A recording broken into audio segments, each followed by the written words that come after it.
మంచిది ప్రియులారా, దేవుని వాక్యాన్ని ధ్యానం చేద్దాం. చూడండి, మత్తయి శుభవార్త 9వ అధ్యాయము 13వ వచనాన్ని ధ్యానం చేసుకుందాం. మత్తయి శుభవార్త 9వ అధ్యాయము 13వ వచనం. అయితే నేను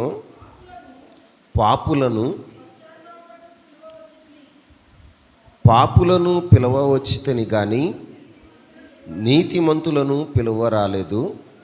కనుక కనికరమునే కోరుచున్నాను గాని బలిని కోరను అను వాక్య భాగం ఏమిటో మీరు వెళ్ళి నేర్చుకొనుడని చెప్పాను. చాలండి. చదువుకున్న లేఖన భాగాన్ని ధ్యానించినప్పుడు ప్రభు అయిన యేసుక్రీస్తు ప్రభువారు ఒక దినాన ఒక ఇంటిలో భోజనానికి కూర్చున్నాడు. ప్రభు అయిన యేసుక్రీస్తు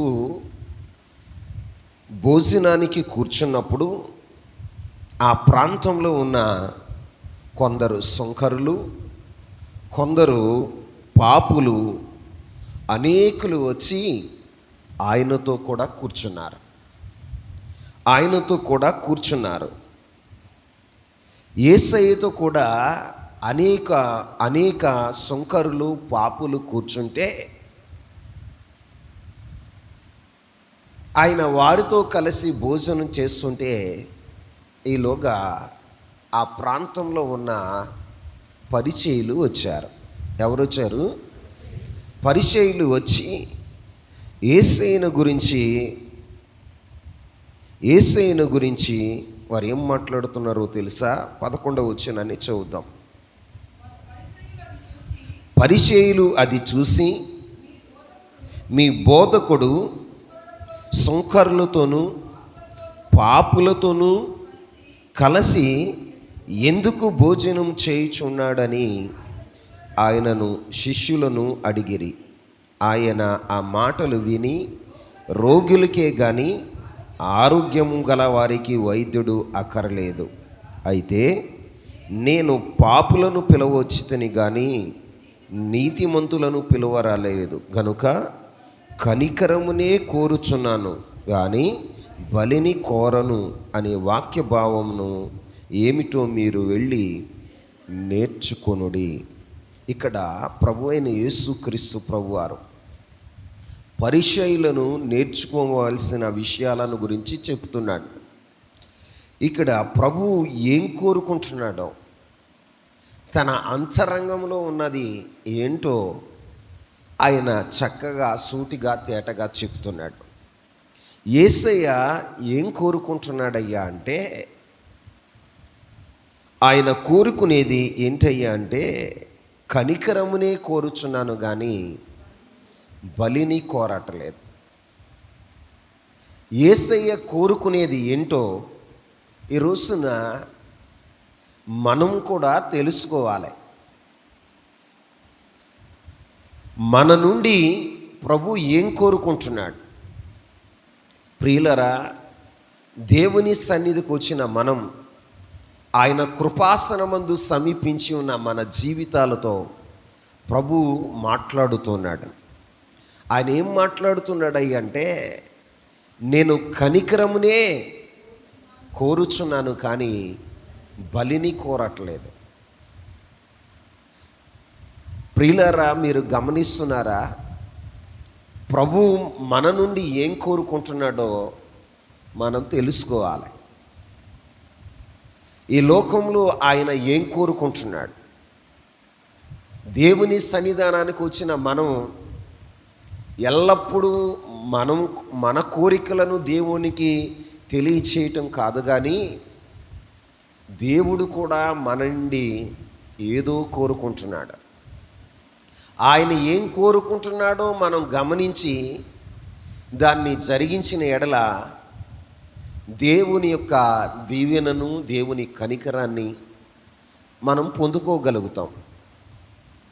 దేవుని పిల్లలుగా ఈ ఉదయకాల సమయంలో ఆయన ఏం కోరుకుంటున్నాడని చెప్తున్నాడు అంటే, ఇక్కడ కనికరమునే నేను కోరుచున్నాను కానీ బలిని కోరట్లా. ఏం కోరుతున్నాడట చెప్పండి? మన నుండి ఆయన ఎక్స్పెక్ట్ చేసేది ఏంటి అంటే కనికరం. ఈ రోజున దేవుని సన్నిధికి వచ్చిన మనము దేవుని కనికరాన్ని కోరుకోవాలని ప్రయత్నం చేస్తున్నాం. దేవుని కనికరాన్ని, దేవుని దయను పొందుకోవాలని ప్రయత్నం చేస్తున్నాం. మరి దేవుని కనికరం, దేవుని దయ మనం పొందుకోవాలి అంటే మనం ఏం చేయాలో తెలుసా?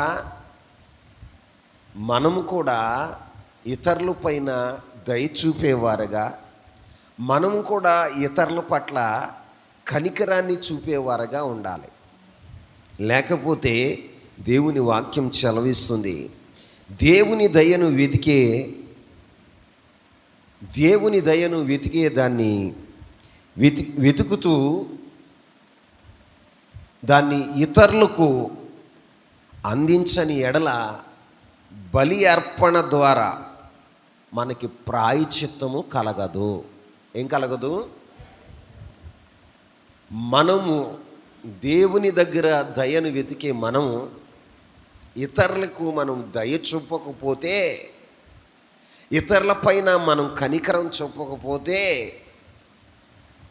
మన బలి అర్పణ ద్వారా మనకేం దొరకదో తెలుసా? ప్రాయశ్చిత్తం కలగదు. ఏం కలగదు? అందరూ చెప్పండి. ప్రాయశ్చిత్తం కలగదు. అందుకే ప్రభు ఏం కోరుకుంటున్నాడో తెలుసా? నీవు దేవుని దయను కోరుకునే నీవు, దేవుని కనికరాన్ని కోరుకునే నీవేం చేయాలి అంటే ఇతరుల పట్ల దయను, ఇతరుల పట్ల కనికరాన్ని చూపేవాడుగా ఉండాలి. ఇక్కడ పరిచయులు ఏం చేస్తున్నారో తెలుసా? యేసయ్య పాపులతోనూ సుంకరులతో కలిసి భోజనం చేస్తూ ఉంటే పాపులను, సుంకరులను వాళ్ళు ఎలా చూస్తున్నారో తెలుసా? చులకనగా చూస్తున్నారు. ఎలా చూస్తున్నారు? చులకనగా, నీచంగా చూస్తున్నారు. ఇదేంటి, ఈయన పాపులతో, సుంకరులతో కలిసి భోజనం చేస్తున్నాడు అని తన శిష్యులను అడుగుతూ ఉన్నారు. ఆయన అంటాడు, అయ్యా, వైద్యుడు ఎవరికి అవసరం? రోగులకే కానీ వైద్యుడు ఆరోగ్యంగా ఉన్న వారికి వైద్యుడు అక్కర్లేదు కదా. ఆరోగ్యంగా ఉన్నవాడికి వైద్యుడు అక్కర్లేదు కదా. ఇక్కడ నేను పాపుల కొరకే, పాపులనే పిలవచ్చును కానీ నీతిమంతులను పిలవటానికి రాలా. నేను పాపులను రక్షించటానికే వచ్చాను కానీ నీతిమంతులను రక్షించటానికి నేను రాలేదు. అందుకే హోషేయ గ్రంథము 6:6 ఏం చెప్తుంది అంటే, కనికరమునే నేను కోరుచున్నాను కానీ బలిని కోరట్లా. పాత నిబంధన గ్రంథంలో హోషేయ గ్రంథం 6:6 కనికరం గురించి రాయబడి ఉంటుంది. మత్తయి సువార్త 12:7 కూడా ఈ మాట రాయబడి ఉంటుంది. ఏమని రాయబడి ఉంటుందో తెలుసా? కనికరమునే నేను కోరుచున్నాను కానీ నేను బలిని కోరను అని ప్రభు చెప్తున్నాడు. ఈ రోజున దేవుని పిల్లలమైన మన జీవితాల్లో ఆయన కోరుకునేదేంటో మనం గుర్తించి దాన్ని మన జీవితంలో జరిగించుతాముగాక. ఈ రోజున దేవుని సన్నిధికి వచ్చిన మన జీవితాల్లో ప్రభు ఏం కోరుకుంటున్నాడో తెలుసా? కనికరాన్ని కోరుకుంటున్నాడు. ఏం కోరుకుంటున్నాడు? ఆయన ప్రార్థన నేర్పించేటప్పుడు కూడా, పరలోక ప్రార్థన నేర్పించేది అటప్పుడు కూడా శిష్యులకు ఏం నేర్పించాడో తెలుసా? ఏం నేర్పించాడు? చూడండి, మత్తయి శుభవార్త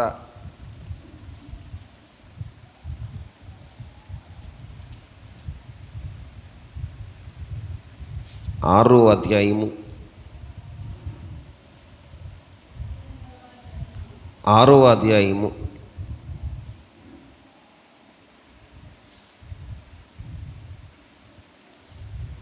13, 14 వచనాలు చదువుదాం. మమ్మను తప్పించుము ఎలయనగా. అమ్మా ఏం చదువుతున్నారా? మనుషుల అపరాధములను మీరు క్షమించిన ఎడల మీ పరలోకపు తండ్రి మీ అపరాధములను క్షమించును. క్షమించకపోయిన ఎడల మీ తండ్రియు మీ అపరాధములను క్షమింపడు. ప్రభు కోరుకునేది ఏంటో తెలుసా? మన నుండి కనికరాన్ని కోరుకుంటున్నాడు. మన నుండి ప్రభు ఏం కోరుకుంటున్నాడో తెలుసా? దయను కోరుకుంటున్నాడు. ఒక వ్యక్తి యొక్క జీవితంలో ఉన్న పాపములను మనం క్షమించేవారుగా ఉండాలి. మన అపరాధం, ఇతరుల యొక్క అపరాధములను మనము క్షమించేవారుగా ఉండాలి. అప్పుడే మన పరలోకపు తండ్రి మన అపరాధములను క్షమించేవాడుగా ఉంటాడు. కానీ వీళ్ళు ఎలా ఉన్నారో తెలుసా? పరిసయ్యులు ఎలా ఉన్నారయ్య అంటే, సుంకరులను చూసినప్పుడు, పాపులను చూసినప్పుడు వారి మీద కనికరం పడట్లా, వారి మీద దయ చూపట్లా, వారిని క్షమించేవారుగా లేరు. వారు ఎలా ఉన్నారో తెలుసా? ఏంటి బోధకుడు, మీ బోధకుడు ఏంటి? సుంకరులతోనూ పాపులతో కూర్చుని భోజనం చేస్తున్నాడు. వారితో వేరుగా ఉండాలన్న సంగతి మీకు తెలియదా, ఆయనకి తెలియదా అన్నట్లుగా ఆ పరిసయ్యులు మాట్లాడుతున్నారు. ఆయన అంతరంగాన్ని ఎరిగినవాడు కదండి. ఆయన అంటున్నాడు, రోగులకి వైద్యుడు కానీ ఆరోగ్యవంతుడికి వైద్యుడు అవసరంలా. నేను పాపులను పిలవవచ్చితిని కానీ నీతిమంతులను పిలవరాలేదు అంటున్నాడు. మన జీవితంలో ఈ లోకంలో బ్రతుకుతున్న మనమే మన నుండి ప్రభు ఏం కోరుకుంటున్నాడో దాన్ని మనం జరిగించుదుము గాక. ఆయన ఏం కోరుకుంటున్నాడు? మన నుండి బలులు ఆయన కోరుకోవట్లా. ఆయన కోరుకునేది ఏంటో తెలుసా? కనికరాన్ని కోరుకుంటున్నాడు. దేన్ని కోరుకుంటున్నాడు? కనికరమునే కోరుతున్నాడు. నీ నుండి ఆయన ఏం కోరుతున్నాడు అంటే కనికరాన్ని కోరుతున్నాడు. ఇతరులను నువ్వు క్షమించాలని కోరుకుంటున్నాడు ఆయన. ఇతరుల పైన నువ్వు దయ చూపాలని కోరుకుంటున్నాడు. మరి మన అంతరంగంలో మనం ఇతరుల పట్ల కనికరాన్ని చూపుతున్నామా? ఇతరుల పట్ల దయ చూపగలుగుతున్నామా? దేవుని సన్నిధిలో కూర్చున్న మనం నువ్వేదైతే పొందగోరుతున్నావో దానిని ఇతరుల ఎడల నువ్వు జరిగించేవాడగా ఉండాలి. ప్రభువు నీకు నేర్పుతున్న పాఠం ఏంటయ్యా అంటే, నేను కనికరమునే కోరుచున్నాను. ఏం కోరతాడట? నేను బలిని కోరట్లా. ఇదిగో నీ పాపములకు ప్రాయశ్చిత్తం కలగాలంటే మొదట నువ్వు బలి అర్పించటం కాదు. నువ్వేం చేయాలో తెలుసా? మొదట ఇతరుల పైన కనికరాన్ని చూపాలి. ఏం చూపాలి? నేను నీ పట్ల కనికరాన్ని చూపాలంటే, నేను నీ పట్ల కనికరాన్ని చూపి నీ పాపములను నేను క్షమించాలి అంటే నీవు ఇతరుల పట్ల కనికరాన్ని చూపేవాడగా ఉండాలని యేసయ్య కోరుకుంటున్నాడు. మరి ఈ రోజున దేవుని సన్నిధానానికి వచ్చిన నీ జీవితంలో దేవుని నుండి కనికరాన్ని పొందాలన్నా, దయను పొందాలన్నా, పాపక్షమాపణ పొందాలన్నా, మేలును పొందాలన్నా నీవేం చేయాలో తెలుసా? ఇతరులకు నువ్వు మేలు చేసేవాడగా ఉండాలి. ఆమేన్. ఇతరుల ఎడల నీవు కఠిన హృదయుడు కలిగి ఉండి దేవుని సన్నిధికి వచ్చి బలులు అర్పించటం వలన నీకు ప్రయోజనం ఉండదు. నువ్వు అనుకుంటావు, దేవుని సన్నిధికి వచ్చిన నేను ప్రార్థన చేస్తున్నాను, దేవుని సన్నిధికి వచ్చిన నేను దేవుని కొరకు ఎంతగానో ఖర్చు చేస్తున్నాను, దేవుని సన్నిధికి వచ్చిన నేను దేవుని కొరకు ఎంతగానో కానుకలు ఇస్తున్నాను. ప్రభు అంటాడు, నీ కానుక కాదు బాబు, నీ కనికరం కావాలి. ఏమంటాడు? నీ కనికరం కావాలి, నీ దయ కావాలి, నీవు క్షమించేటువంటి మనసు నువ్వు కలిగి ఉండాలి. ఒక రోజున శిష్యుల్లో పేతురు గారు వచ్చి, అయ్యా, నా తోటి సహోదరుని నేను 7 సార్లు క్షమిస్తే సరిపోతుందా అని అడిగాడు. యేసయ్య ఏమన్నాడు తెలుసా?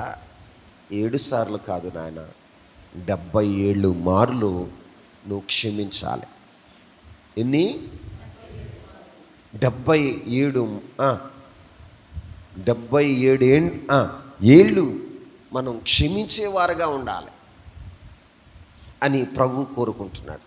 ఈ రోజున దేవుని సన్నిధిలో ప్రభు నీ నుండి ఏం కోరుకుంటున్నాడయ్యా అంటే, నీవేదైతే దేవుని దగ్గర నుండి పొందాలనుకుంటున్నావో అది ఇతరులు నీ నుండి పొందుకునేవారుగా ఉండాలి. అదే ఆయన కోరుకుంటున్నాడు. ఘనత పొందాలనుకుంటున్నావా? నువ్వు ఇతరులను ఘనపరచాలి. దేవుని కనికరాన్ని పొందాలనుకుంటున్నావా? ఇతరుల పట్ల నువ్వు కనికరాన్ని చూపాలి. పాప క్షమాపణ పొందాలనుకుంటున్నావా? ఇతరుల పాపములను నీవు క్షమించేవాడుగా ఉండాలి. ఈ రోజున మహిమ పొందాలనుకుంటున్నావా? ఇతరులను నువ్వేం చేయాలో తెలుసా? మహిమ పరిచేవాడుగా ఉండాలి. ఆమేన్.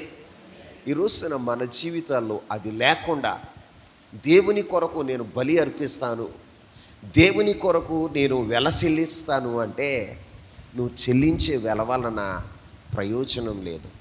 కఠినాత్ముడుగా ఉండి, కఠిన హృదయాన్ని కలిగి నీవు దేవుని సన్నిధిలో చేసే ప్రార్థన ప్రయోజనము ఉండదు అని ప్రభు పేట చెప్తున్నాడు. ఈ రోజున దేవుని హృదయ అంతరంగాన్ని ఎరిగి మీరు ప్రవర్తించుదురుగాక.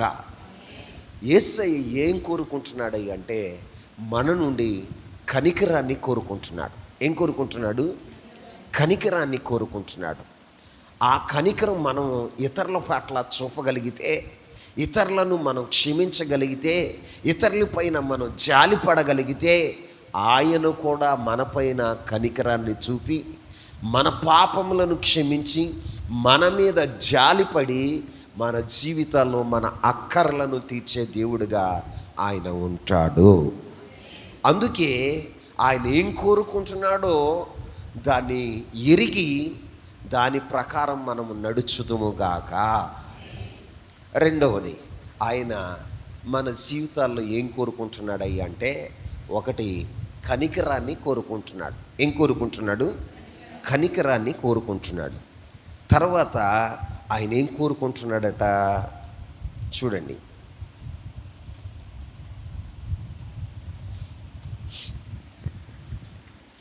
లూకా సువార్త 12వ అధ్యాయం 49వ వచనం. లూకా సువార్త 12వ అధ్యాయం 49వ వచనం. నేను భూమి మీద అగ్నివేయ వచ్చి తిని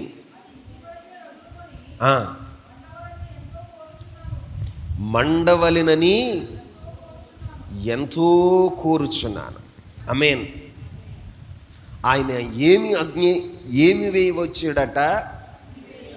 భూమి మీద అగ్ని వేయవచ్చాడు. ఆయన అది ఇప్పటికే ఆయన ఏమంటున్నాడు? మండవలెనని ఎంతో కోరుచున్నాను, ఎంతో కోరుచున్నాను. ఆయన కోరుకునేది ఏంటయ్య అంటే అగ్ని మండాలి. ఏం మండాలి? అగ్ని మండాలి. ఈ రోజున ఆయన ఎందుకు వచ్చాడయ్య అంటే భూమి మీదకి అగ్ని వేయటానికి వచ్చాడట. ఏమగ్ని అది? ఏమి అగ్ని? ఏమగ్ని అండి?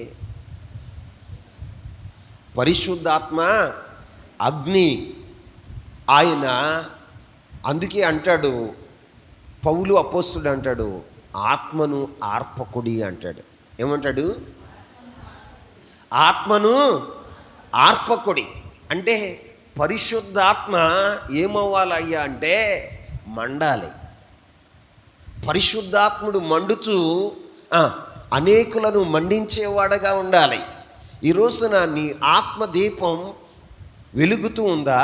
నీ ఆత్మదీపం ఆరిపోయిందా? ప్రభు కోరుకునేది ఏంటో తెలుసా? మండుతూ ఉండాలి. ఆమేన్. నీ ఆత్మ మండుచూ ఉండాలి. చల్లారిపోయిన వాడిగా, చల్లారిపోయిన దానిగా ఈ లోకంలో నీవు ఉండటానికి ఆయనకి ఇష్టం లేదు. ఆయన ఎందుకు వచ్చాడయ్య అంటే అగ్ని వేయటానికి వచ్చాడు. ఆ అగ్ని ఇప్పుడు ఏమవ్వాలో తెలుసా? మండుచూ ఉండాలి.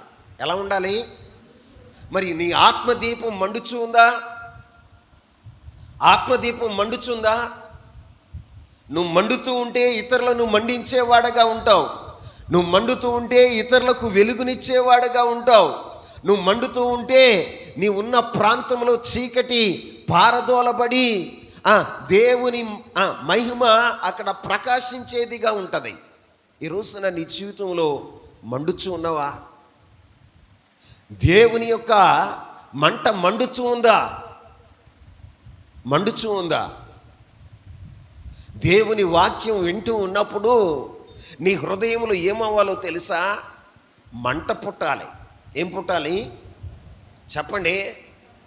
అసలు నీ జీవితంలో వాక్యం వింటున్నప్పుడు చలనం లేనివాడుగా, చలనం లేని దానిగా ఎందుకు ఉంటున్నావయ్య అంటే నీ ఆత్మదీపం ఆరిపోయింది. ఏమైంది? ఆత్మదీపం ఆరిపోయింది. నిజంగా ఒక వ్యక్తి యొక్క ఆత్మదీపం వెలుగుతూ ఉంటే ఆ వాక్యాన్ని విన్నప్పుడు ఏమవ్వాలో తెలుసా? హృదయ అంతరంగాల్లో మంట పుట్టాలి. ఏం పుట్టాలి? మంట పుట్టాలి. ఈ రోజున నీ హృదయాంతరంగంలో మంట పుట్టట్లేదు అంటే కారణం ఏంటో తెలుసా? నీ ఆత్మదీపం ఆరిపోయింది. ఏమైపోయిందండి? ఎమ్మాయి మార్గం గుండా ఇద్దరు వ్యక్తులు వెళుతూ ఉన్నప్పుడు యేసయ్య వారికి లేఖనాలు బోధిస్తున్నాడట. లేఖనాలు బోధిస్తూ వారికి లేఖనాలు చెప్తూ ఉంటే వారు అంటారు, ఆయన లేఖనాలను బోధిస్తూ ఉన్నప్పుడు మన హృదయములో మండలేదా? ఆ మాట చదవండి. లూకా శుభవార్త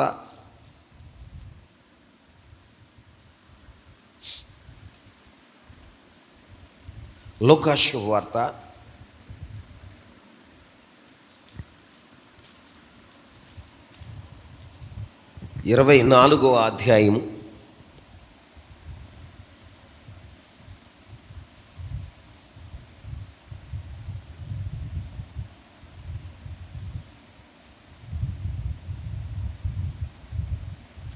32వ వచనాన్ని చదువుదాం. అప్పుడు వారు ఆయన త్రోవలో మనతో మాట్లాడుచు లేఖనములను మనకు బోధపరుచున్నప్పుడు మన హృదయం మనలో మండుచుండలేదా అని ఒకనితో ఒకడు చెప్పుకొనిరి. చూడండి, యేసయ్య ఎమ్మాయి మార్గం గుండా వెళుతూ ఉన్నప్పుడు ఎమ్మాయి మార్గం గుండా వెళుతున్న ఇద్దరితో ఆయన లేఖనాలు బోధించాడట. ఏం బోధించాడు? లేఖనాలు బోధించాడట. లేఖనాలు బోధిస్తున్నప్పుడు వారి హృదయంలో ఏమైందో తెలుసా? ఒక మంట కలిగింది. ఏం కలిగింది? మరి మన హృదయంలో మంట కలుగుతుందా? మంట కలుగుతుందా? వాక్యాన్ని విన్నప్పుడు మనలో ఒక స్పందన కనపడుతుందా? ఎందుకు నీ జీవితంలో స్పందన కనపడట్లేదంటే ఆత్మదీపం ఆరిపోయింది. ఏమైపోయింది? ఆత్మదీపం ఆరిపోయింది.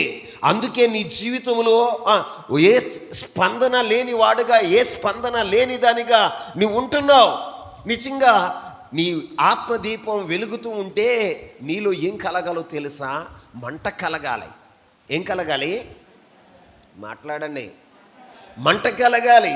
ఒక రోజున దేవుని సన్నిధిలో ఒక వ్యక్తి ఒక తీర్మానం చేసుకున్నాడు. ఆ తీర్మానం ఏంటో తెలుసా?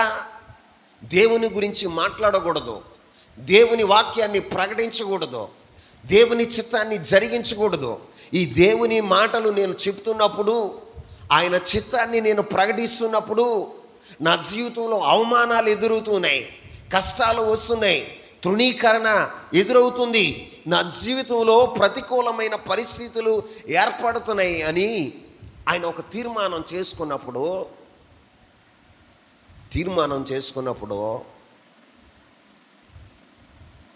దేవుని వాక్యం అంట తన హృదయంలో మంట పుట్టించిందట. ఏం పుట్టించింది చెప్పండి? మంట పుట్టించిందంట. నేను ప్రకటించకుండా ఉండలేను అన్నాడు. ప్రకటించకూడదని తీర్మానం చేసుకున్న వ్యక్తి తన హృదయములో ఆ వాక్యం మండిస్తే ఆయన చెప్పే మాట ఏంటో తెలుసా? ఆయన ఇచ్చే స్టేట్మెంట్ ఏంటో తెలుసా? నేను వాక్యాన్ని ప్రకటించకుండా ఉండలేను, దేవుని వాక్యం నా హృదయములో మండుచూ ఉన్నది అని ఇర్మియా భక్తుడు చెప్తాడు. మరి ఈ రోజున దేవుని సన్నిధికి వచ్చిన నీ జీవితంలో ఆయన ఏం కోరుకుంటున్నాడు? ఆయన ఏం కోరుకుంటున్నాడు? కనికిరాన్ని కోరుకుంటున్నాడు. ఆయన ఏం కోరుకుంటున్నాడు? నేను భూమి మీద అగ్నివే వచ్చి ఉన్నాను, అది ఇప్పటికే మండవలనని కోరుకుంటున్నాడు. ఆ అగ్ని ఏంటయ్యా అంటే పరిశుద్ధాత్మ అగ్ని. చెప్పండి, పరిశుద్ధాత్మ అగ్ని. ఆ అగ్ని ఏంటయ్యా అంటే దేవుని వాక్యం అనే అగ్ని. ఆ వాక్యం ఏమవ్వాలో తెలుసా? నీలో మండాలి. ఏమవ్వాలి? నీలో మంట పుట్టించాలి. ప్రభు కోరుకునేది ఏంటయ్యా అంటే నువ్వు ఏం కోరుకుంటున్నాడో తెలుసా? నువ్వు విన్న వాక్యం నీ హృదయంలో మంట పుట్టించాలి. నీ జీవితంలో అది ఆ వాక్యం ఏమి చేయాలి అంటే ఒక పరివర్తన తీసుకురావాలి. వింటున్న వాక్యం నీ జీవితంలో ఏం కలగాలి అంటే ఒక స్పందన తీసుకురావాలి. ఏం తీసుకురావాలి? మరి నీ జీవితంలో తీసుకుని వస్తుందా?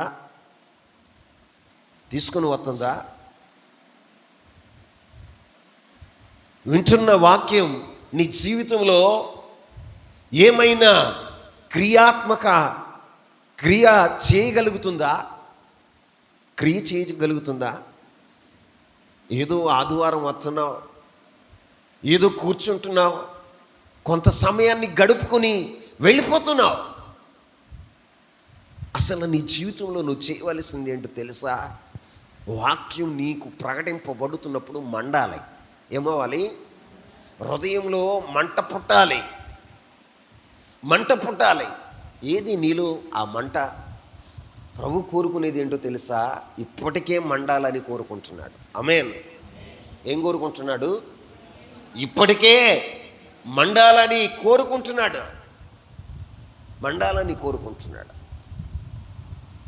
కానీ మండుతున్నావా? ఆధ్యాత్మిక జీవితంలో నువ్వు మండుచున్న వ్యక్తిలాగా నువ్వు ఉన్నావా? చల్లారిపోయిన వ్యక్తిలాగా నీవు ఉన్నావా? ఎందుకు నీ జీవితంలో చల్లారిపోతున్నావు అంటే ప్రభు చెప్తాడు ఈ మత్తయి శుభవార్తలోనే, అనేకులలో అక్రమము విస్తరించటం వలన అనేకుల ప్రేమ చల్లారిపోతుంది.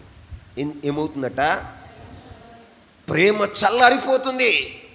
ఈ రోజున దేవుని పట్ల ఉన్న ప్రేమ చల్లారిపోవటానికి, వాక్యం పట్ల ఉన్న ప్రేమ చల్లారిపోవటానికి, సంఘం పట్ల ఉన్న ప్రేమ చల్లారిపోవటానికి, దైవజనుడి పట్ల ఉన్న ప్రేమ చల్లారిపోవటానికి కారణం ఏంటంటే నీ జీవితంలో అక్రమం విస్తరిస్తుంది. ఏం విస్తరిస్తుంది? అక్రమం విస్తరిస్తుంది. కాబట్టి నీ ప్రేమ చల్లారిపోతుంది. ఆధ్యాత్మికంగా నీవు చల్లారిపోయిన వ్యక్తిగా ఉంటున్నావు. నీలో అక్రమమే చల్లారిపోయిన అనుభవానికి కారణం.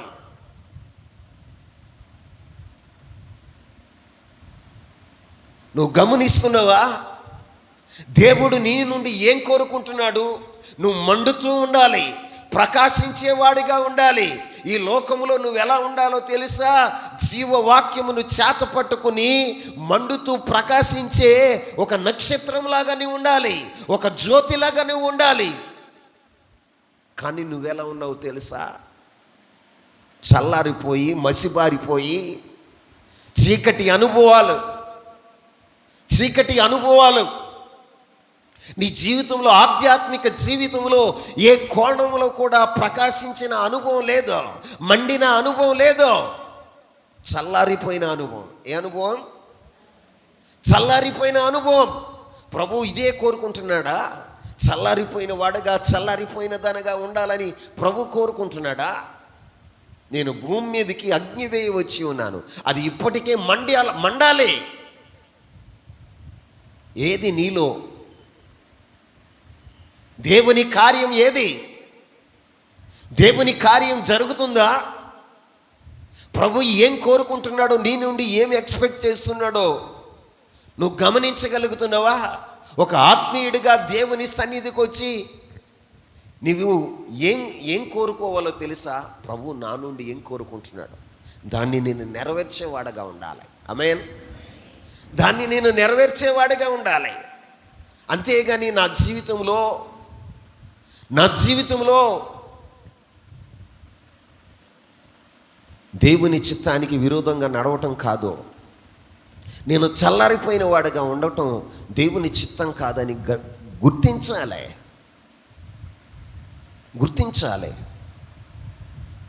కానీ మనం గుర్తించగలుగుతున్నామా? ప్రభు ఏం కోరుకుంటున్నాడండి? నువ్వు ఆధ్యాత్మికంగా మండాలి. నీ ఆత్మదీపం మండుతూ ఉండాలి, ప్రకాశించేవాడుగా ఉండాలి. ఈ లోకంలో నువ్వు ఎలా ఉండాలో తెలుసా? మూర్ఖులకు ఈ తరం వారిలో నువ్వు ప్రత్యేకించబడిన వ్యక్తిగా కనపడాలి. అది ప్రభు కోరుకునేది. లోకంతో కలిసిపోయి లోకం అనేటువంటి సెలయరులో నువ్వు కూడా కొట్టుకొని పోయేవాడుగా నీ ఉండకూడదు. నువ్వు ఎలా ఉండాలో తెలుసా? సెలయేరికి చేప ఎలాగైతే ఎదురు ఈదుతుందో అలా ఎదురు ఈదుతూ దేవుని కొరకు ఒక సాక్షిగా నిలబడాలని ప్రభు కోరుకుంటున్నాడు. కానీ నీ జీవితాన్ని చూసినప్పుడు, నీ బ్రతుకును చూసినప్పుడు ఆయనకి దుఃఖం. పరిశుద్ధాత్ముడు దుఃఖపడుతున్నాడండి. ఒక ఆత్మీయుడుగా, ఆత్మీయురాలుగా నీ జీవితంలో ఉండవలసినటువంటి ఆ లక్షణాలు లేనప్పుడు నీ నుండి దేవుడు కోరుకునేది జరగనప్పుడు ఆయన హృదయం ఎంత విలపిస్తుందో గమనించావా?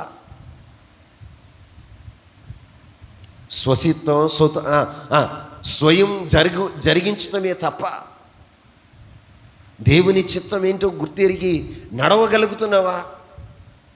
ప్రభు ఏం కోరుకుంటున్నాడు మన నుండి? నీ నుండి నేను బలిని కోరట్లేదు, కనికరమునే కోరుచున్నాను. ఏం కోరుతున్నాడట? కనికరమునే కోరుచున్నాడట. 2, ఆయన కోరేది ఏంటో తెలుసా? అగ్ని వేయి వచ్చాడు, అది మండుచు ఉండాలని కోరుకుంటున్నాడు. ఏమవ్వాలి? ఆత్మ అగ్ని మండుచు ఉండాలి. ఆత్మ అగ్ని మండుచు ఉండాలి, అది ఆరిపోకూడదు. మరి నీ జీవితంలో మండుతూ ఉందా ఆత్మ అగ్ని? చల్లారిపోయిందా? ఆత్మ అగ్ని మండుతూ ఉందా? చల్లారిపోయిందా? నీ అగ్ని మండుచు ఉండాలి అంటే, నీ అగ్ని మండుచు ఉండాలి అంటే ఏముండాలో తెలుసా? ఏముండాలో తెలుసా? నూనె ఉండాలి. ఏముండాలి చెప్పండి? నూనె ఉండాలి. నీ సిద్ధెలో నూనె ఉండాలి. నీ సిద్ధెలో నూనె లేనప్పుడు నీ దీపం ఏమైపోద్దో తెలుసా? ఆరిపోతుంది. ఏమవుతుంది? ఆరిపోయిన దీపాలు కలిగిన వారు విందుశాలలోకి వెళ్ళాలా?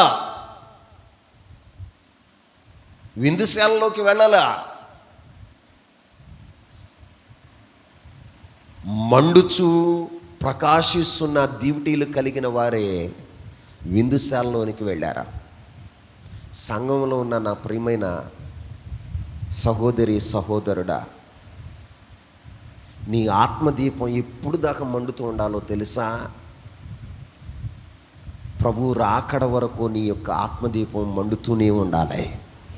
లేదా నువ్వు ఈ లోకాన్ని విడిచిపోయే వరకు మండుతూనే ఉండాలి, మండుతూనే ఉండాలి.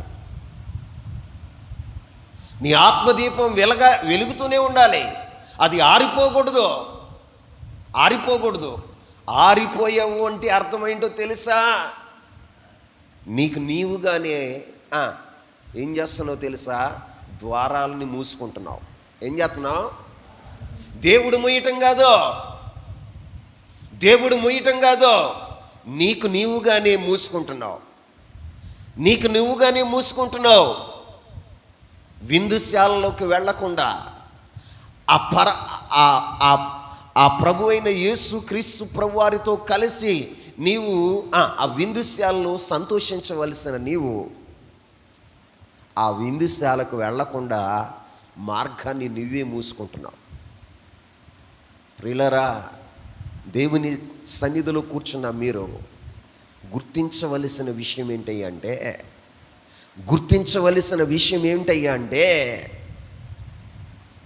నీ జీవితంలో నీ ఆత్మదీపం మండుచూ ఉండాలి. ప్రభు అదే కోరుకున్నాడు. నేను భూమి మీద అగ్ని వేయి వచ్చాను, అది మండుచూ ఉండాలి, ఇప్పటికే మండుచుండాలని కోరుకున్నాను. మరి నువ్వు మండుతూ ఉన్నావా? చల్లారిపోయావా? ఆయన కోరుకునేది ఏంటి? ఆయన కోరికను తీర్చే వ్యక్తిగా ఉన్నావా? నీ కోరికలే తీర్చాలి దేవుడు. దేవుని సన్నిధికి వస్తున్నా, నా కోరికలు దేవుడు తీర్చాలి కానీ దేవుని కోరికను నేను తీర్చాను అని అంటున్నావా? ఎలా ఉన్నావు నువ్వు? నీ నుండి కూడా ప్రభు ఎక్స్పెక్ట్ చేస్తున్నాడుగా.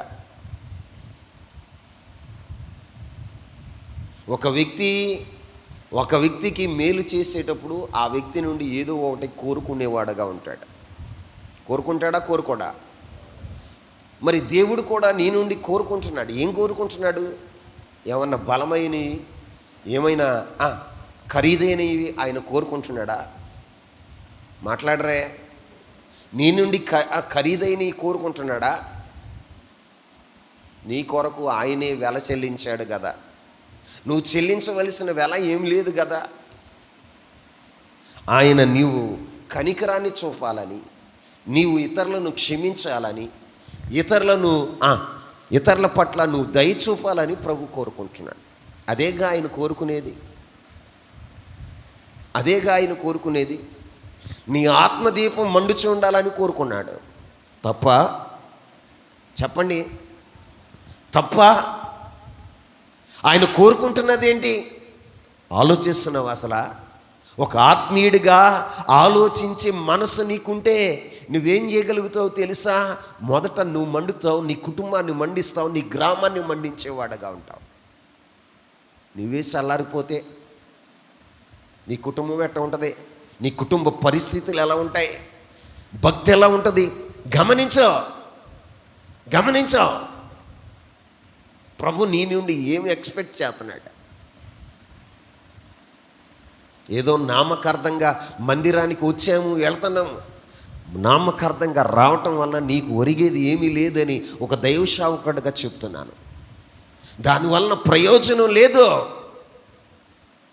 నీకు ఫ్యూచర్లో కూడా ఏ లాభం ఉండదు.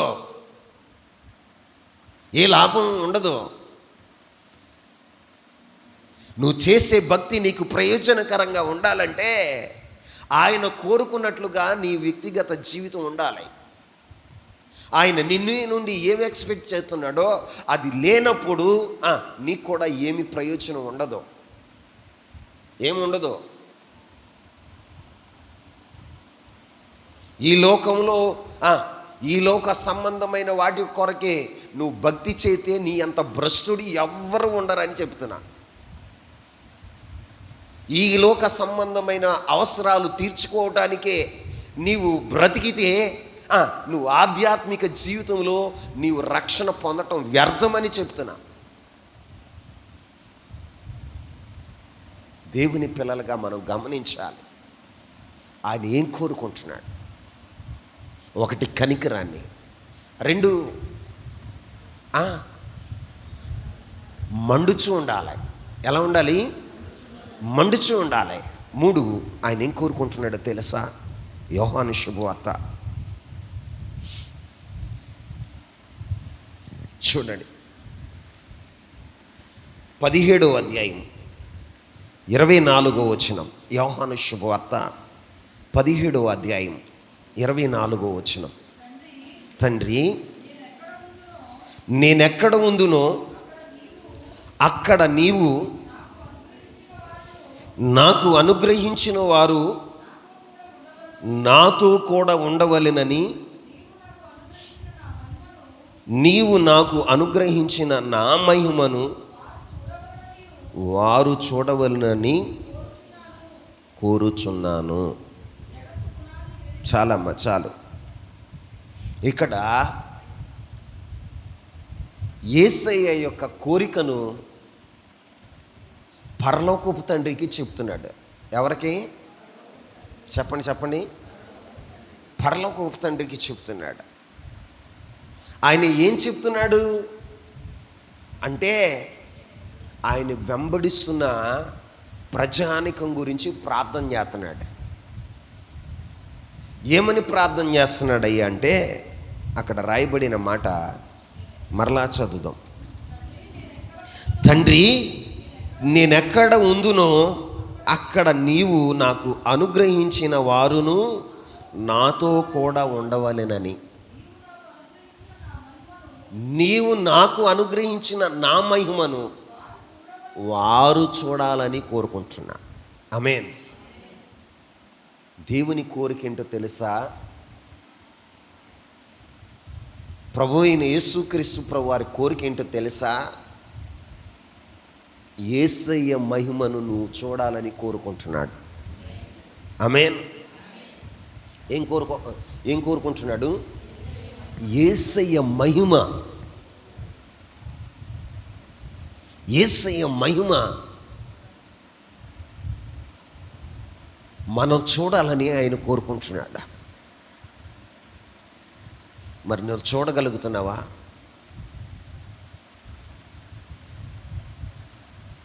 దేవుని మహిమను చూడగలుగుతున్నావా? దేవుని మహిమను నువ్వు చూడగలుగుతున్నావా? దేవుని సన్నిధికి వచ్చావు, ఆరాధనలో పాల్గొన్నావు, ఆయన సన్నిధిలో సమయాన్ని గడిపావు. దేవుని మహిమను చూడగలుగుతున్నావా? ఆయన పరలోకపు తండ్రికి చేస్తున్న విజ్ఞాపన ఏంటో తెలుసా? నువ్వు అనుగ్రహించిన వారు, నేనెక్కడున్నానో వారు కూడా అక్కడ ఉండాలని, వారు నా మహిమను చూడాలని కోరుకుంటున్నాను. మరి నిజంగా నువ్వు ఆయన మహిమను చూసే వ్యక్తిగా నువ్వు ఉన్నావా? ఆయన ఎలాంటి వాడో తెలుసా? సమీపింపరాని తేజస్సులో వసించువాడు. అలాంటి దేవుడు నీకు సమీపంగా వచ్చి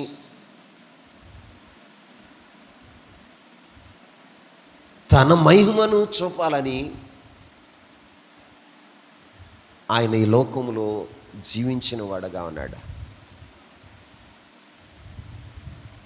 ఆయన ఎలా మహిమపరచబడ్డాడు అంటే,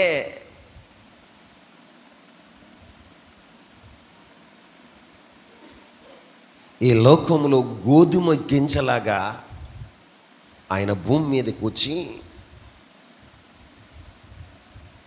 ఆయన చనిపోయి ఆయన జీవాన్ని మనందరికీ అనుగ్రహించిన వాడుగా ఉన్నాడు. ఆమేన్. ఒక గోధుమ గింజ భూమిలో చనిపోకపోతే అది జీవాన్ని ఇవ్వలేదు.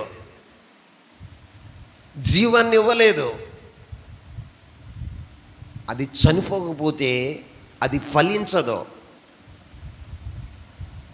దానిలో ఉన్న జీవం చనిపోయినప్పుడు అది అనేకంగా ఫలించటానికి ఉపయోగపడేదిగా ఉంటుంది. యేసయ్య కూడా భూమి మీదకి వచ్చి కలువరి సిలువలో తన ప్రాణాన్ని పెట్టి తన మహిమను మనకు కనుపరిచాడు. ఆమేన్. నువ్వేం చెయ్యాలంటే ఆయన సిలువ శ్రమను, ఆయన సిలువ త్యాగాన్ని గుర్తించి దానికి తగినట్లుగా నువ్వు బ్రతికేవాడగా ఉండాలి. ఎందుకు నీ కొరకు యేసయ్య తన ప్రాణాన్ని పెట్టాడు? ఎందుకు యేసయ్య అంతగా చిత్రహింస పొందాడు? కలువరి సిలువలో ఆకాశానికి భూమికి మధ్యన ఎందుకు అంత శ్రమ పడవలసి వచ్చింది? నీవు గుర్తించావా? నీవు గుర్తించావా ఆయన సిలువ త్యాగాన్ని? ఆయన్ని గుర్తించావా ఆయన సిలువ శ్రమల్ని? ప్రభు కోరుకుంటున్నది ఏంటో తెలుసా? ప్రజలు నా మహిమను చూడాలి. ఏం చూడాలి? నేను ఎక్కడున్నానో వారు కూడా అక్కడ ఉండాలి. యేసయ్య ఇప్పుడు ఎక్కడున్నాడు? మహిమలో ఉన్నాడు. ఎక్కడున్నాడు? మహిమలో ఉన్నాడు. పరలోకపు తండ్రి దగ్గర ఉన్నాడు. ఆయన భూమి మీద ఉన్న సంఘాన్ని కూడా ఏం కోరుకుంటున్నాడో తెలుసా? సంఘం అంతా నేనున్న చోటనే వాళ్ళు ఉండాలి. నేను అనుభవిస్తున్న ఆ మహిమను వారు కూడా కనులారా చూడాలి. ఆమేన్. ఆ మహిమను నువ్వు చూడాలంటే ఆ మహిమ రాజ్యం కొరకు నీవు ఏం చేయాలో తెలుసా? భూమి మీద ఆ మహిమ రాజ్యమునకు తగినట్లుగా నువ్వు ప్రవర్తించేవాడగా ఉండాలి. మరి నువ్వు ప్రవర్తించగలుగుతున్నావా? యేసయ్య కోరుకుంటున్నది ఏంటో తెలుసా? నీ నుండి ఆయన ఏం కోరుకుంటున్నాడు తెలుసా? ఆయన మహిమను నువ్వు చూడాలి. ఆమేన్. లోక మహిమను కాదు నువ్వు చూడాల్సింది. లోక మహిమ ఎవరొస్తారో తెలుసా? అపవాది. ఎవరో? ఎందుకు ఈ మాట చెప్తున్నానయ్యా అంటే ఒక మాట చదవండి. మత్తయి శుభవార్త 4వ అధ్యాయం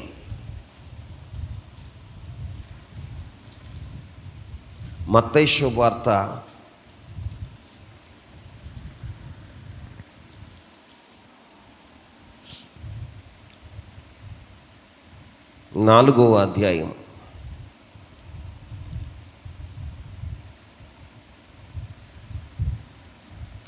8వ వచనాన్ని చదవండి.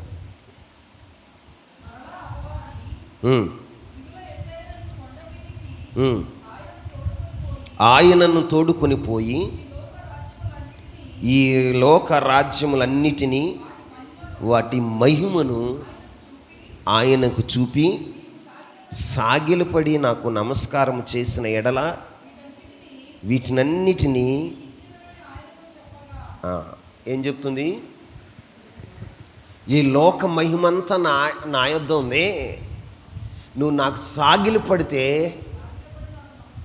నువ్వు నాకు నమస్కారం చేస్తే వీటన్నిటిని నీకు ఇస్తాను. లోక మహిమ కావాలనుకుంటే తమ్ముడా, ఆత్మీయురాల, దేవునికి సాగిలపడ అవసరంలా. లోకాన్ని సంపాదించుకోవాలనుకుంటున్నప్పుడు దేవుడు అవసరంలా. అపవాదికి సాగిలు పడితే చాలు. ఎవరికే? అపవాదికి సాగిలు పడితే చాలు. ఈ లోక మహిమ అంతా నా దగ్గర ఉంది, నాకు ఇష్టమైన వానికి ఈ మహిమనిస్తానని వేరొక సువార్తలో చెప్పింది. వేరొక సువార్త చెప్తుంది, లోక మహిమను సంపాదించుకోవాలనుకుంటే, లోక మహిమను నువ్వు చూడాలంటే నువ్వు దేవుని సన్నిధికి రా అవసరం లేదని చెప్తున్నా. రాన అవసరంలా. దేవుని మహిమను చూడాలనుకున్న వాళ్ళే ఆయన సన్నిధికి రావాలి. ఆమేన్. దానికి తగినట్లుగా మనం నడవాలి. ఈ లోక మహిమ ఎవరి చేతిలో ఉందో తెలుసా? అపవాది చేతిలో ఉంది. ఈ లోక మహిమను కోరుకుంటున్నావు అంటే నువ్వేం చేస్తున్నావో తెలుసా? అపవాదికి సాగిలు పడుతున్నావు. దేనికి? అపవాదికి సాగిలు పడుతున్నావు. గుర్తించు, అపవాదికి సాగిలు పడుతున్నావు. అపవాదికి సాగిలు పడుతున్నావు. దేవునికి కాదు నువ్వు సాగిలు పడేది. దేవుని మహిమను చూడాలన్నది కాదు నీ తపన. లోక మహిమను చూడాలనే తపనతో బ్రతుకుతున్నావు. ఎలా నువ్వు ఆత్మీయుడు అయ్యావు, ఎలా ఆత్మీయురాలు అయ్యావు. లోక మహిమను చూడాలనుకున్నప్పుడు దేవుని యొక్క మహిమను చూడాలనే తపన నీలో ఎలా ఉంటుంది? సాతానుకు సాగిలపడి, సాతాను చెప్పు చేతల్లో లోక మర్యాదల చొప్పున లోకానుసారంగా నడుస్తూ లోక రీతిగా నడుస్తూ ఉన్నప్పుడు దేవుని మహిమను నువ్వు ఎలా చూడగలుగుతావు? ఒక వ్యక్తి దేవుని మహిమను చూడాలంటే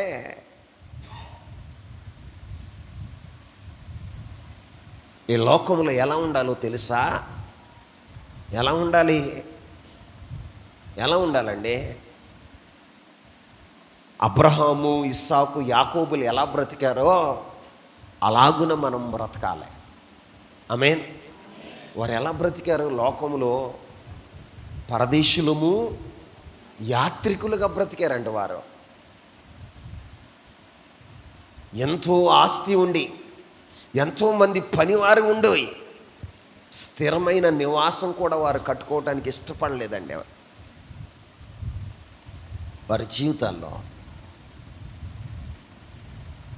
గుడారాల్లో నివసించారు. ఎందుకో తెలుసా? వారి లోకంలో మేము ఈ లోకములో కొంతకాలమే ఉంటాం, యాత్ర చేయటానికి వచ్చాం. ఏం చేయటానికి వచ్చాం? యాత్ర ముగించిన తర్వాత మా స్వదేశానికి వెళ్తాం. ఆ స్వదేశాన్ని వారు దృష్టిలో పెట్టుకుని ఈ లోకంలో వారు బ్రతికారట. అందుకే వారు మహిమను చూడగలిగారా? దేవుని మహిమను చూడగలిగారు.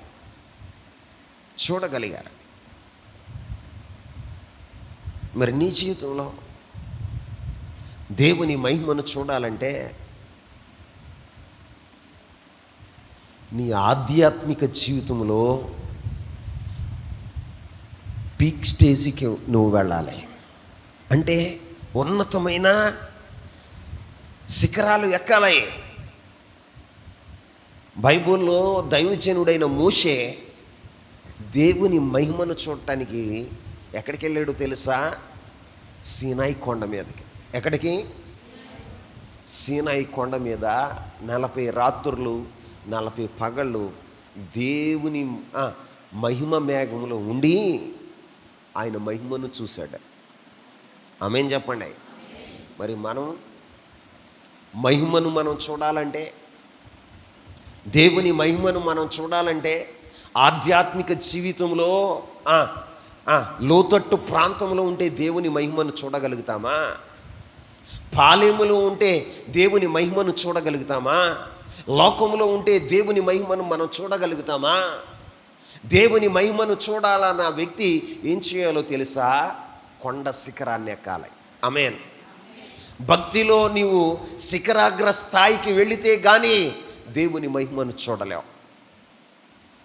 ఏదో నామకార్థంగా ఆదివారం నేను ప్రార్థనకు వచ్చేస్తాను, వెళ్ళిపోతాను అంటే దేవుని మహిమను చూడలేవు. నీ ఆధ్యాత్మిక జీవితంలో శిఖరాగ్ర స్థాయికి వెళ్ళాలి.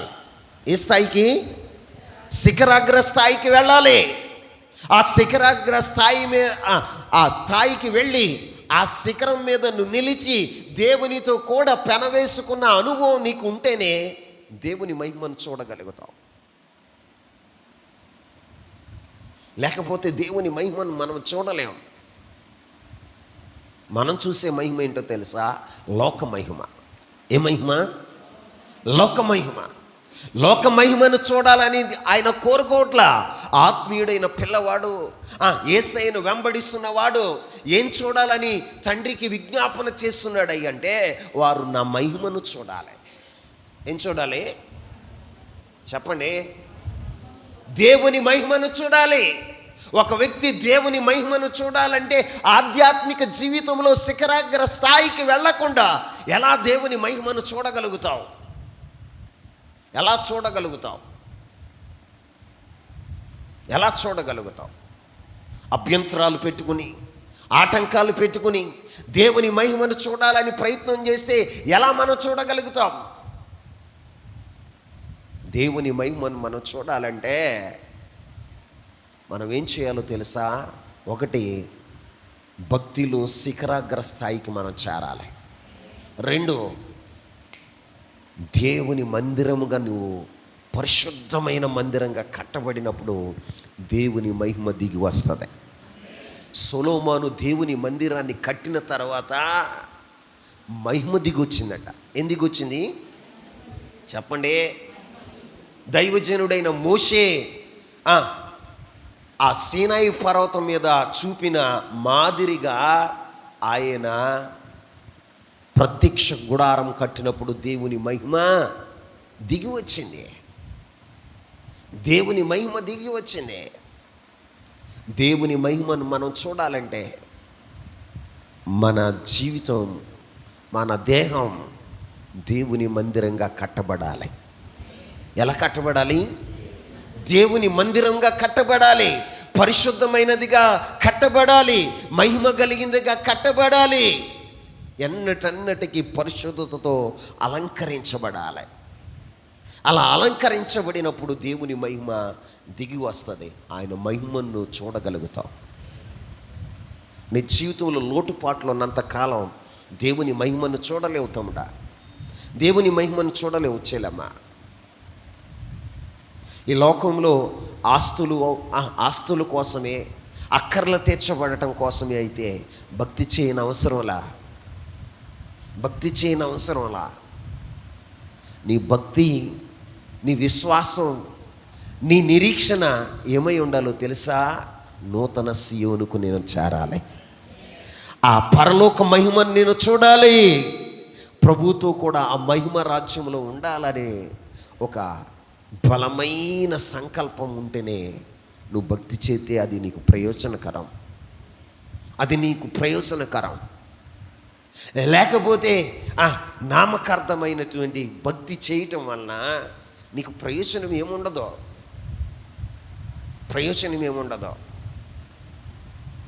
ఏముండదో. దేవుని మహిమను చూడలేవు. ఆ మహిమ రాజ్యములో నువ్వు నివాసం చేయలేవు.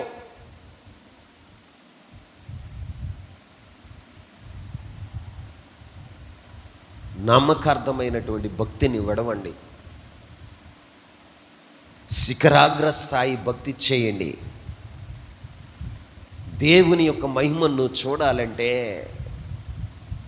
నీలో రూపాంతరపు అనుభవం కావాలి. ఏ అనుభవం చెప్పండి? రూపాంతరపు అనుభవం వచ్చినప్పుడే మహిమను చూడగలుగుతావు. రూపాంతరపు చెందకుండా నువ్వు దేవుని మహిమను చూడాలంటే నీ జీవితంలో దేవుని మహిమను చూడలేవు. నువ్వు రూపాంతరపు అనుభవానికి వస్తే మహిమ నుండి అధిక మహిమ పొందగలుగుతావు. ఆమేన్. మహిమను పొందగలుగుతావు. లేకపోతే నీ జీవితంలో దేవుని మహిమను చూడలేవు.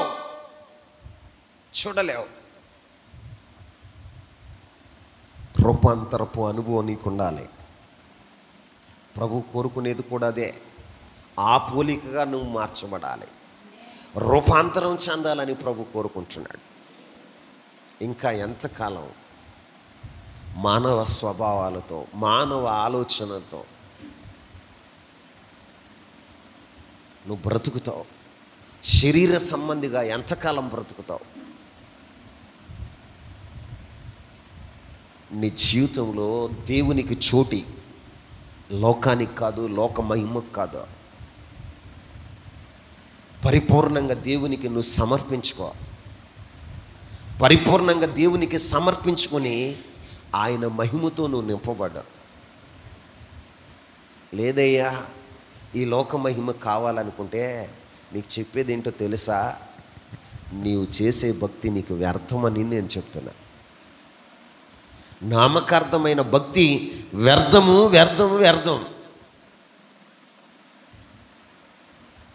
నీలో శిఖరాగ్ర స్థాయి భక్తి కావాలి. నీలో దేవుని మహిమ నివసించే ఆ మహిమ దేహం నీలోనికి వచ్చినప్పుడు, అంటే నీవు దేవుని ఆలయంగా కట్టబడినప్పుడు మాత్రమే మహిమ దిగి వస్తుంది. మహిమను చూడగలుగుతావు. రూపాంతరపు అనుభవం. ఏ అనుభవం?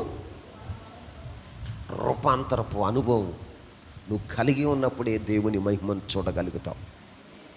లేకపోతే దేవుని మహిమను చూడలేవు. నువ్వు చూసే మహిమ దేన్ని చూస్తావో తెలుసా? లోక మహిమ. ఏ మహిమ? ఆ మహిమ ఎవరి దగ్గర ఉంది? అపవాది దగ్గర. ఎవరి దగ్గర? అపవాది దగ్గర ఉంది. లోక మహిమను చూడగలుగుతావు. పరిపూర్ణంగా నువ్వు ఎప్పుడైతే దేవుని మీద ఆనుకుని రూపాంతరం చెందుతావో, భక్తిలో శిఖరాగ్ర స్థాయికి వస్తావో, అప్పుడు మాత్రమే దేవుని మహిమను చూడగలుగుతావు. అంతవరకు దేవుని మహిమను చూడలేవు. ఈ రోజున ప్రియులారా, దేవుడు నీ నుండి ఏం కోరుకుంటున్నాడో ఆలోచన చేయి. ఆయన అంటాడు, నేను కనికరమునే కోరుచున్నాను కానీ నేను బలిని కోరట్లేదా. నేను భూమి మీద అగ్ని వేయవచ్చి ఉన్నాను, అది ఇప్పటికే మండాలని నేను కోరుకుంటున్నాను. 3, నేను ఎక్కడున్నానో నాకు అనుగ్రహించిన వారు కూడా అక్కడ ఉండాలని, నా మహిమను వారు చూడాలని నేను కోరుకుంటున్నాను. ఏం కోరుకుంటున్నాడు? ఆయన మహిమను చూడాలని కోరుకుంటున్నాడు. మరి నువ్వు చూస్తున్నావా? చూడాలని ఆశ నీలో ఉందా?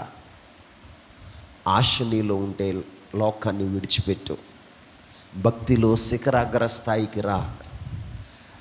దేవుని మందిరంగా నువ్వు కట్టబడవు, రూపాంతరపు అనుభవానికి రా. అప్పుడు దేవుని మహిమను చూడగలుగుతావు. ఆయన హృదయ వాంఛను నువ్వు తీర్చగలుగుతావు.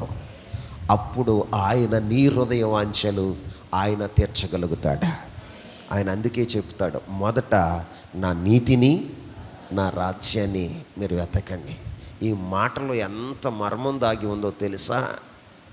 జీవితకాలం దీన్ని ధ్యానిస్తూ ఉన్నా దీనిలోని అంతరార్థాన్ని నువ్వు గ్రహించలేవు. దీనిలోని అంతరార్థాన్ని నువ్వు గ్రహించలేవు. క్రైస్తవుడుగా మొదట దేనికి నువ్వు స్థానం ఇస్తున్నావు? క్రైస్తవురాలుగా మొదట నువ్వు దేనికి స్థానం ఇస్తున్నావు? దేనికి స్థానం ఇస్తున్నావు? దేవుని నీతికేనా? దేవుని రాజ్యానికేనా? దేవుని రాజ్యానికేనా? ఒకసారి ఆలోచన చేయి. లోకములో ఉన్న వాటి కొరకు మొదటి స్థానం ఇస్తున్నావా? చెప్పండి, దేనికి నీ మొదటి స్థానం? ప్రభు అంటాడు, మీకు ఇవన్నీ కావాలని పరలోకపు తండ్రికి తెలియను. మొదట నా నీతిని, నా రాజ్యాన్ని ఎతకండి, మీకేం కావాలో అవి నేను అనుగ్రహిస్తానని దేవుడు చెప్పాడు. కానీ దేవుని మాటను మీరు నమ్మరు. దేవుని మాటను మీరు నమ్మరు. అందుకే బైబిల్లో ఒక మాట రాయబడి ఉంది. ఒక మాట చదవండి, ఆఖరిగా వాక్యాన్ని ముగించుకుందాం. ఆయన ఏం కోరుకుంటున్నాడో తెలుసా? యెషయా గ్రంథం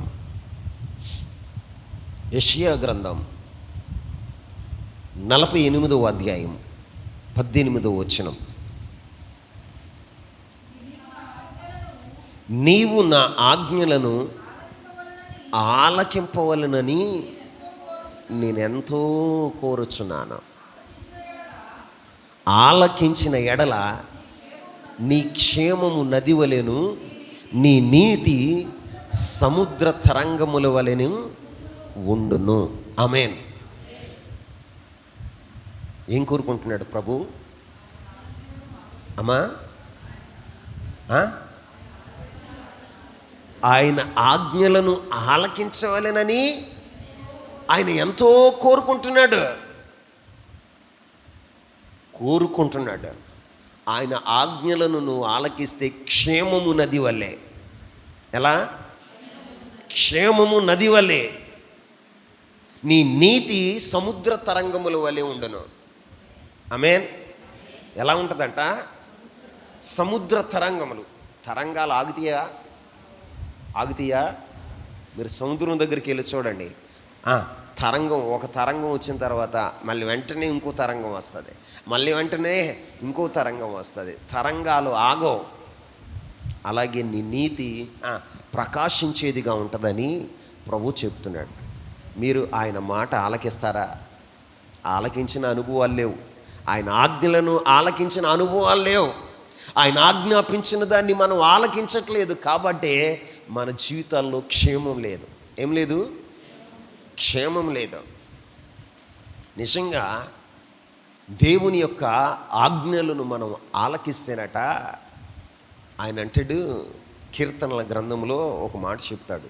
ఆ మాట చదువుకుని మనం వాక్యాన్ని ముగించుకుందాం. చూడండి, కీర్తనల గ్రంథం 81వ అధ్యాయం. కీర్తనల గ్రంథం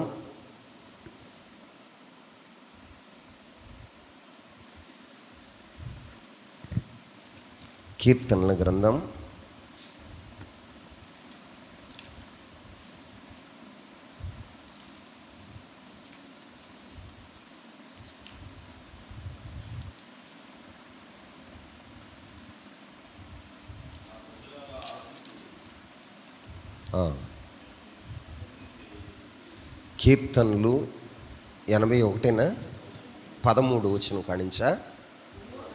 అయ్యో నా ప్రజలు నా మాట వినిన ఎడల, ఇశ్రాయేలు నా మార్గము అనుసరించిన ఎడల ఎంత మేలు, ఎంత మేలు,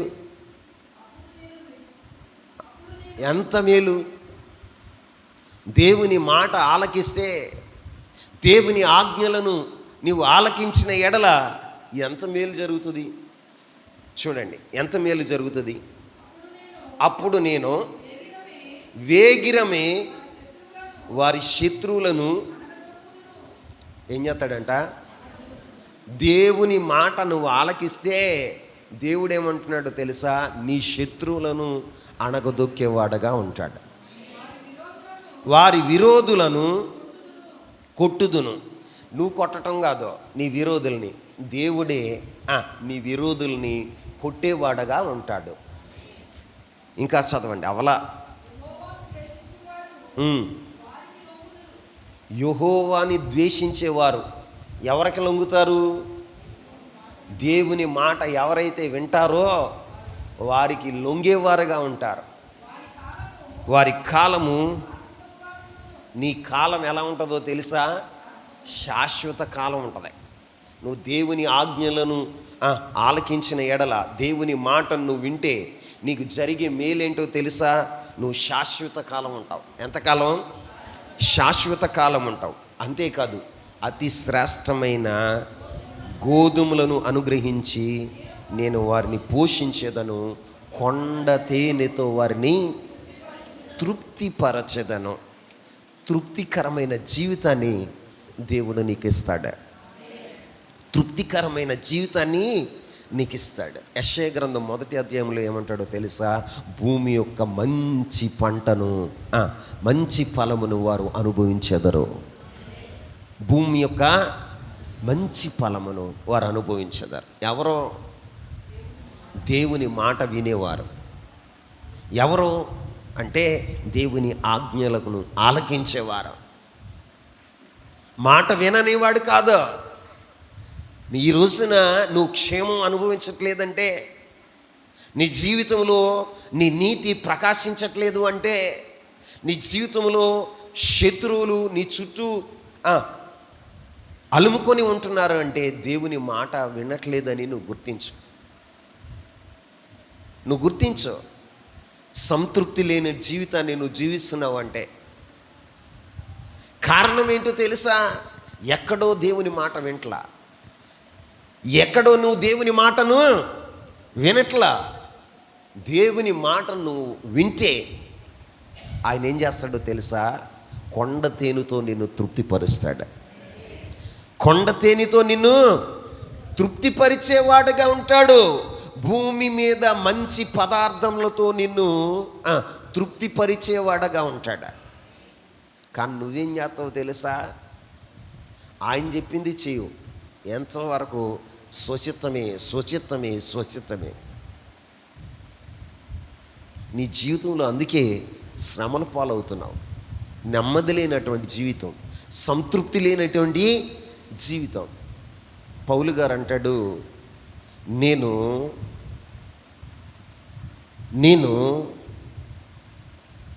సమృద్ధి కలిగి ఉండటం నాకు తెలుసు, లేమి కలిగి ఉండటం నాకు తెలుసు.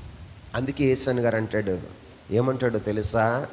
ఎగిరినను నడచినను సంతృప్తి కలిగి ఉందునే. ఆయన అంటున్న మాట ఏంటో తెలుసా? భూమి మీద నేను నడిచిన, ఆకాశంలో విమానాల్లో తిరిగిన, నేను సంతృప్తి కలిగి ఉందును. ఆమేన్. ఏమంటాడు? సంతృప్తి కలిగి ఉంటాడు. ఈరోజు నీ జీవితంలో సంతృప్తి లేకపోవడానికి కారణం ఏంటో తెలుసా? దేవుని మాట వింట్లా. ఎవరి మాట? ఆయన కోరుకున్నది నీ జీవితంలో జరగట్లా. నిజంగా ప్రయత్నం చేసి చూడు, దేవుని కోరుకున్న దాన్ని నువ్వు జరిగించి చూడు. నీ జీవితంలో సంతృప్తికరమైన జీవితం, సంతోషకరమైన జీవితం, క్షేమము నది వలె నీ వద్దకు వస్తుంది. అట్టి కృప పరిశుద్ధాత్మ దేవుడు మీ అందరికీ దయచేయునుగాక. మోకరించండి, చేతులెత్తి ప్రార్థన చేద్దాం. మోకరించండి.